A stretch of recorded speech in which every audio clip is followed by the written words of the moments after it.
C'est tout ce qui est diastinatoire, c'était l'ancien. Actuellement, on est sur une application qui est sur le portable du patient. Et c'est le patient lui-même qui va gérer est-ce que je mets en place on-off, est-ce que je augmente l'intensité douloureuse ou est-ce que je l'élimine. Sur la base des résultats, suivi de patients vécus, l'évaluation psychologique aussi très important, suivi kiné-ergo. La décision, s'il y a une amélioration de plus de 50%, on dit le test est positif, on passe à l'implantation définitive. Si on a un doute, on peut prolonger la période de test pendant une semaine supplémentaire. Et malheureusement, si le patient dit ça ne sert à rien, ça ne me soulage pas du tout, là, malheureusement, on enlève l'implant ou par malheur, parfois, il y a des complications infectieuses. C'est pourquoi on enlève le dispositif. Une fois on a fait la période de test positive, on envoie deuxième fois en enrichir pour l'implantation définitive de l'appareil qui est à peu près de cette taille-là, qui est comme le pacemaker, hein, exactement, même la même société qui fabrique, surtout nous on travaille beaucoup avec l'électronique. Et on passe à l'implantation définitive. Les électrodes qui étaient passées tout à l'heure, ils sont implantés sur la peau, et après vous avez l'implant, soit devant, soit le mis derrière, dans le cadran supérieur externe au niveau de la région fessière. Et à partir de là, le patient, il a une télécommande, il a une application sur son portable, et c'est lui, à l'aide bien sûr des techniciens électroniques qui vont évaluer, ou les autres, il y a trois sociétés sur le marché qui vont expliquer au patient l'éducation thérapeutique très importante, et c'est le patient qui va gérer lui-même cet ambulant. Et pourquoi on parle? Parce que c'est vrai, c'est un dispositif qui coûte cher, à peu près 20 000 €, mais on sait avec une étude médico-économique qu'il est rentabilisé au bout de 3 ans et demi. Si on prend en charge la consommation des antalgiques, la consommation de consultation, tout ça, si on calcule sur 3 ans et demi, il est remboursé de dispositif. Et ça peut durer actuellement avec les rechargeables, ce sont des dispositifs rechargeables, de réduire, ça peut durer jusqu'à 10 à 15 ans. Voilà, pour nos amis radiologues, normalement le dispositif il est ERM compatible. C'est-à-dire parfois, il y a certains, on va envoyer pour oh là là, vous avez un implant métallique, non. Normalement il faut calculer bien sûr l'impédance, mais normalement ils sont ERM compatibles, surtout avec les dernières générations. Voilà. Pour conclure, j'espère que je suis dans le temps, le parcours, le prise en charge doit être respecté parce qu'il y a quand même une indication très précise pour avoir le remboursement de la sécurité sociale. La multidisciplinarité est primordiale, c'est-à-dire c'est un travail vraiment en équipe en algologie, en évaluation pluridisciplinaire avant et après la période de test, avec le travail avec la blanchir et avec aussi la société qui fabrique ces dispositifs. On cherche toujours à couvrir avec l'électricité, c'est-à-dire nous, quand on parle de période de test, on va le mettre en place, on va couvrir vraiment la zone douloureuse. Si quelqu'un qui a un sciatique, l'objectif que la stimulation électrique, le patient va sentir la couverture de courant électrique au niveau de membre inférieur, par exemple, quand il y a des sciatiques récidivantes.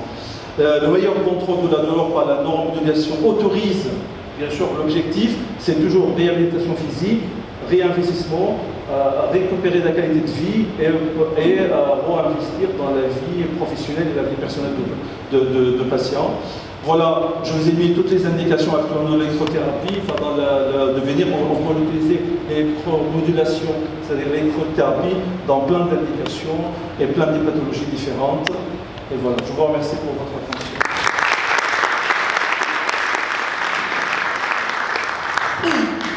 Je voudrais ajouter simplement, je voudrais quelques mots. Comme vous le savez, que l'indication est posée par nos amis médecins de douleur. C'est eux qui posent l'indication. Et moi, je suis technicien, ça veut dire qu'ils m'envoient le malade tout prêt, cadré, et le psychologue, le médecin de douleur, il est prêt pour poser la matériel. Moi, j'ai opéré à premier temps, je pose la sonde soit en saisie générale, des fois c'est pour soit sur la saisie locale, entre 9 et 10 vertèbres, un épidural, je le sors à l'extérieur, je branche avec ce dispositif en premier temps, et comme on nous a dit, que 7 à 10 jours, la période de test.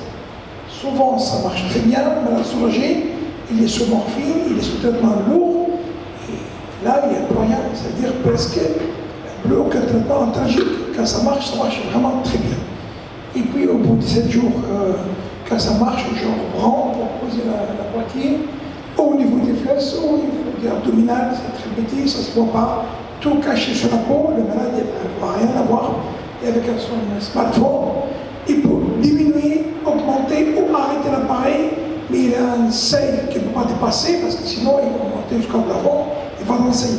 Non, nous on le bloque avec un seuil, il ne peut pas monter au-dessus. Et après, s'il a besoin d'un peu plus, je le revois. Et nous-mêmes, avec le laboratoire, on monte le seuil de stimulation pour soulager le malade. C'est des gestes qui prennent 20 minutes, opératoire. Le malade il sort le lendemain, c'est 5 cm d'incision, et très peu douloureux, et 48 heures il est en centre, et après il revient, 48 heures il sort. C'est-à-dire une hospitalisation courte, ça ne coûte pas très cher pour la sécurité sociale, et comme vous avez dit, l'appareil tient 15 ans. Au bout de 15 ans, c'est largement rentable. Merci beaucoup. Est-ce qu'il y a des questions en salle? Mais je vais commencer là. Vas-y. J'ai une question là concernant la douleur post-opératoire. Après une lobectomie, bon, il y a moins de douleur post-opératoire, donc on fait une vidéothérapie, la chirurgie robotique. Est-ce qu'il y a l'indication dans cette indication-là? Alors, je vais te dire, par exemple, si une douleur localisée, il y a d'autres types actuellement. Si tu as par exemple une douleur au niveau de la cicatrice, une douleur bien... C'est surtout ça. Quand tu as une douleur neuropathique bien localisée, tu as d'autres méthodes actuellement. On utilise le patch de Qutenza. Vous avez soit le patch de Versatis, avec un effet transitoire, vous avez le patch de Qutenza. Et actuellement, l'indication, c'est la toxine botulinque qu'on peut injecter en intradermique pour diminuer la douleur neuropathique. Par contre, si tu as des douleurs vraiment radiculaires, ou des douleurs vraiment... Il faut couvrir, parce que parfois, l'objectif, c'est de couvrir quand tu as des douleurs rebelles, mais qui sont très larges. Imagine quelqu'un qui est en sciatique, par exemple, qui était opéré, il garde toujours la douleur sciatique au niveau LSA, au niveau L5. Normalement, l'indication principale, c'est ça, de stimulation. Parfois, il y a moins, on utilise moins, mais quand tu as un cervical gibus, fibrage cervico-brachial, c'est vraiment pour la douleur radiculaire, on peut implanter les électrodes au niveau cervical. Mais la douleur neuropathique localisée, comme par exemple, même après une chirurgie de cancer de sein, les cicatrices qui sont hyper douloureuses, actuellement, on a le patch de capsaïcine, le patch de Qutenza, ou on a la toxine botulinque. Merci. Petite question. Pour la neuropathie post-chimiothérapie, il ne peut pas avoir d'indication, du coup, si c'est bien si vous avez réalisé. j'ai marqué dans l'indication quand vous avez une douleur neuropathique. Vous avez des gens qui sont des douleurs, par exemple, type de brûlure au niveau des pieds. Là, on peut avoir, parce que la diffusion, quand on met des électrodes au niveau de la moelle épinière sur le plan médian, on peut avoir la stimulation électrique, en fait, couverture sur les deux côtés. Mais il faut que ça soit radiculaire. Si vous avez une douleur, parce que quand on implante au niveau, allez, on va dire la charnière dorsolaire, des 10, des 11, des 12. Si vous avez un douleur un peu plus haut, ou un douleur, par exemple, diffuse, non. Il faut que ça soit vraiment sur un truc radiculaire. Si vous avez effectivement une chimiothérapie qui est bien localisée, on peut l'utiliser. Donc ça peut être indiqué pour les douleurs post-chimio au moment où c'est bien localisé. Si vous visiez que le membre inférieur, on met la sonde un peu très haute, au niveau T8, T9, un peu T10. Si on vise un peu le dos, on descend jusqu'à T11, T12. Okay? Après, il y a une névralgie pudendale. Là, on met la sonde au niveau de la côte de la moelle, c'est-à-dire au niveau L1, L2. Et là, ça marche très bien sur la douleur neuropathique de la névralgie pudendale. Okay? Ça dépend quand on a la douleur, on s'adapte à la sonde où il y a la douleur. Maintenant, on fait aussi les trigimaux, on fait des Darnold, on fait des Kojami, maintenant une indication énorme. Voilà. Il n'y a pas que ça. Et on ne peut pas tant tout parler, mais il faut vous assurer la douleur neuropathique, toute neuropathique pour le soigner avec ça. Et après, la sonde, ça pose l'endroit où il faut. Merci. D'autres questions? On est sur à peu près, enfin sur une réussite à peu près, allez, on va dire 80% quand même. On a des gens malheureusement qui sortent de période test où il y a des complications, mais la majorité du temps, 80% presque de réussite avec cette technique. Ah, merci. Bien, Chanoine, radiologue. Merci pour ce topo, vraiment super à tous les deux, merci.